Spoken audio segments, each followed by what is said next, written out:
So, fiat money is not money that is used to buy little Italian cars. Fiat money is money that is what we call legal tender. It's created by law. So, your money, if you pull a dollar bill out of your pocket or a 10 or a 100 or whatever you've got, it says this note is legal tender for all debts, public and private. What that means is if I owe you $10 and I give you a $10 bill, by law, our debt is settled. And if you try to take me to court and say I haven't settled up the debt because I gave you this piece of paper, the law says that, in fact, I have settled up our debt because I gave you that $10. Okay? The money is required to be taken by law, and you have to pay your taxes in U.S. currency, and that adds ambiance to the currency. It makes it more likely that other people are going to accept that currency. You actually don't have to take pennies. The law does not require you to take pennies. So if I owe you $100 and I give you 10,000 pennies, you can refuse. But otherwise, you have to take my money because it's the law. All right. This again comes back to the F word, to faith. We believe in our money. We trust that our money is still going to be good tomorrow and the next day and the next day after that. And as long as we do that, it doesn't matter whether our money is a piece of paper or a chunk of gold.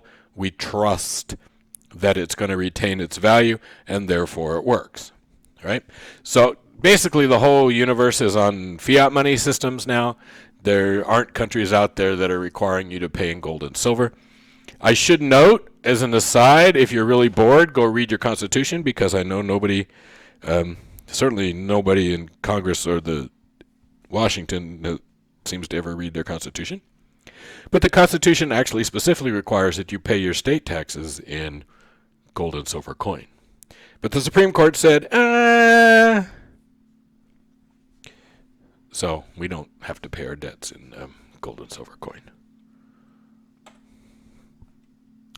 And again, faith. What matters in our financial system is our faith. If we have faith in the financial system, it works. When we lose our faith in the financial system, then our financial system falls apart. We have to believe. We have to get down on our knees at night and believe in the financial system. And when we do, everything will work just fine. How much money is there? Well, it turns out that all kinds of different kinds of money thingies. And so we need to specify a couple definitions of we're going to count this as money and not count that as money. And so, okay? Remember again, there's functions of money, right? So credit cards aren't money because they don't do those things. Okay? You can argue that Bitcoin isn't really money, that Bitcoin is just an asset that some people trade. All right? Money, one of the things about money is this medium of exchange. For it to really do that well, money has to be what we call liquid. Liquid means easy to spend. So my house has value, but I can't really take it to the grocery store and spend it. I would have to convert it into some other form, and then I could take that other form of money and take it to the grocery store, right? I'm not going to be able to take a brick out of my wall and go take that to the grocery store and buy groceries, right? Because I can say, hey, my house is worth this much, and that's 1/1,000,000th of my house, and therefore that's worth, because it's not. Okay? So we have two basic definitions of money that we use. We used to have a lot more. We don't really use all those lot mores anymore. But we have two basic definitions that we use, and the first one is cleverly called M1. M1 is highly liquid money. M1 is money that's just sitting there ready to spend. So M1 is two things. It's currency. It's coins, bills, all that stuff. And it's all the money that's in checking accounts, checkable deposits. There used to be little stuff in it, but really that little stuff isn't in there anymore. It's basically two things. It's currency and checkable deposits. Okay? So M1 is a total of $5 trillion, just a little over $5 trillion right now. 1.8 trillion of that is in currency, and 3.2 trillion of that is in checking accounts. Okay, really easy to spend, right? You can spend your checking account money easy. You got a little piece of plastic in your wallet. You just go, and you spent it. I would note, when you think, hey, there's a lot of cash out there in the world, no.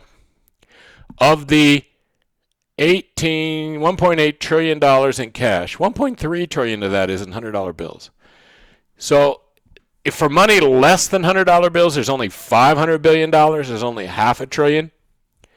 And most of that, well, a third of that is in 20s, and then it's split. Okay?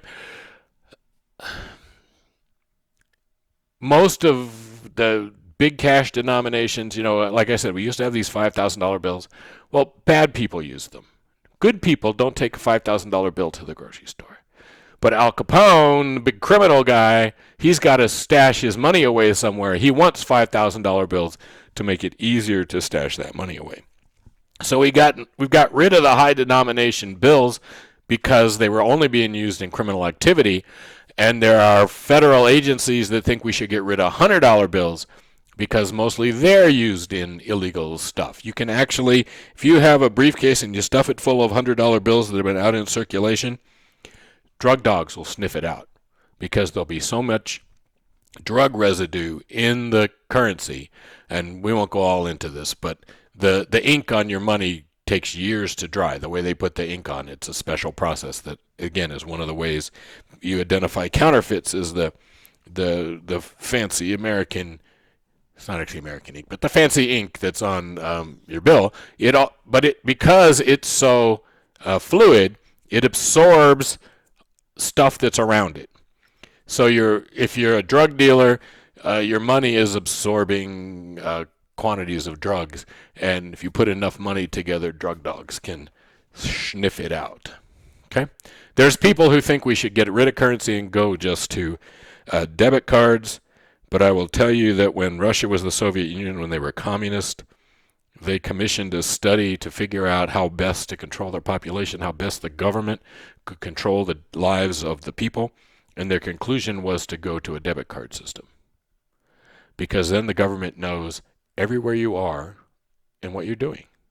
Everything you buy, everything you do, and everywhere you are, the government has a record of. Okay? So, maybe not with the currency-less society. M2. M2 is all that liquid money in M1 plus some less liquid stuff. So savings accounts. It's shocking how much money people have in savings accounts that aren't earning any interest. Then we have what are called small denomination time deposits. Most people call those a CD, a certificate of deposit. That's when you give your money to the bank for a set amount of time. You agree not to take your money out for a year or 2 years or 3 years. Small in the government's definition is under $100,000. And then we have what are called money market mutual funds. That's when lots of a company like Vanguard pools together a bunch of money from lots of people and puts it into bonds or puts it into stocks or puts it out somewhere. Okay? M2's $18 trillion. So M1 is $5 trillion. That means savings accounts and small time deposits, mutual funds, things that normal people are saving their money in that aren't usually huge amounts of, right, $100,000 or smaller here. Those kind of accounts are $13 trillion. So we, American citizens, we've got $13 trillion stuffed away in our savings accounts and small time deposits and mutual funds. Cool. Okay. Economists disagree over which one of these two is a better indicator of what's going on in the world. And we might talk about that some more. All right.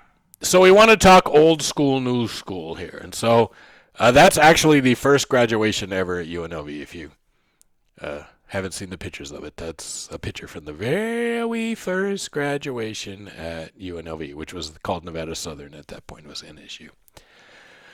All right. So if you read your book is old school. Even though it was just updated like 6 months ago, It's already way out of date. And that's what happens when you take macro. When you take micro, it's still like it's 1850 in your micro class. But in your macro class, it's changing all the time. It's way more fun. Macro is way more fun than micro. So let's ask a couple questions and see where we are. You take your money. You get paid $1,000. You get a check from the government for $1,000. And you go put it in the bank. Who owns it when you put it in the bank? Well, it turns out that there's this thing called the common law. Common law is the laws that we have that aren't written down. Okay? So we have all these laws, and it's 40 states of the United States. British common law is the common law that applies. In 9 states, it's Spanish common law, Nevada being one of those states. And in 1 state, Louisiana, it's French common law. And most of the time, that doesn't affect you. But for example, how property gets split up in a divorce is dependent upon the common law that exists in that state. So in British common law, you split everything 50-50. In Spanish common law states, you keep what you get to take back everything that was yours before you got married. And then you split the gains after you were married. So different. In the common law, when you put your money in your bank, you're actually transferring ownership of the money to the bank and becoming a creditor. So you put that $1,000 in the bank now owns that $1,000. It's their $1,000, not your $1,000. And they owe you $1,000.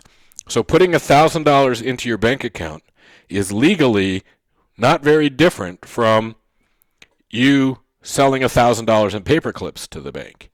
There's differences like the paperclip sale isn't federally insured, and the money just you put in the bank, the fact that the bank owes you that money is federally insured probably. But you don't actually own those deposits. Why is that important? Well, if you give a friend of yours, you have a nice recliner, right? And you give that to another person. You give it to your friend, you loan it to your friend for a minute. You say, hey, your friend says, hey, I have an apartment. I just got a new apartment. I don't have any furniture. I can't afford any furniture. And so you give them a recliner you have that you're not using. Okay, here's a recliner. And you say to your friend, that's really, I love my recliner. I need that back by football season. So I'm just loaning it to you till you can get your own furniture. All right? Your friend cannot legally sell that recliner or rent it out to somebody else. It's still yours, right? And if you go ask for it, technically it's still yours. They have to give it back to you. Your bank owns the money. So your bank can take your money and do whatever they want to with it within legal. So your bank can loan your money out to somebody else because it's not your money. It's their money. If you retained ownership of that money once it went into the bank, then the bank would not be able to loan it out to somebody else. But that's not what happens. The bank becomes the owner of the money, legally speaking, and the bank then can loan out that money. All right. Now the bank, if it's got any brains at all, does not loan out every bit of money that it has. It doesn't open up one morning and go, hey, there's no money in the bank. All right? People are going to come in and ask for money. Stuff's going to happen. The bank needs to have some money. And people are using their debit cards, and that means money has to flow between banks. We've got to have some money for it to flow. So the bank keeps some of the money that people put in it inside the bank. It can keep it in the bank, or it can give it to the Federal Reserve. We'll talk about them in a minute. We give it to the Federal Reserve to hold for us. All right? That money is called a reserve. So if I'm holding it in the bank, if it's in my vault in case I need it, or if I'm having the Federal Reserve hold it in case I need it, that money is called a reserve. All right. Now, why old school, new school? Well, up until March of 2020, so up until March 2020, we operated what was called a fractional reserve banking system. And what that means is that banks had to sit down, add up all their relevant deposits, and then multiply that deposit times a fraction that the Federal Reserve gave them. And they had to keep that amount of money in the bank. And that's how we decided how much money the bank had to keep, was this fairly simple process of, I have $1 billion in deposits. The Fed says I have to keep 10% of that, so I have to keep $100 million in the bank. Okay? That system, fractional reserve, right? So it's a fraction. If I have to keep 1/10, I have $1 billion times a tenth is $100 million. That's what I have to keep. That system probably worked pretty well in the old days when banks didn't have all this stuff going on. In the modern world, banks have invented all kinds of new kinds of accounts and things. It's not just people walking in, putting their money in the bank, and then, the bank making loans for, cars and stuff. What banks do now is very complex. And banks need a lot of flexibility to deal with a world that's changing constantly. This fractional reserve system doesn't have any flexibility in it, and it doesn't allow for the fact that some banks are engaged in far more riskier or interesting obligations than other banks. So two identical banks that have the same deposits, one of them might have taken on far more risk than the other. And yet the old system, the fractional reserve system, basically says they all have to keep the same amount of reserves. Okay? So we abandoned this system. We abandoned it. Just like we abandoned little tiny graduation in black robes.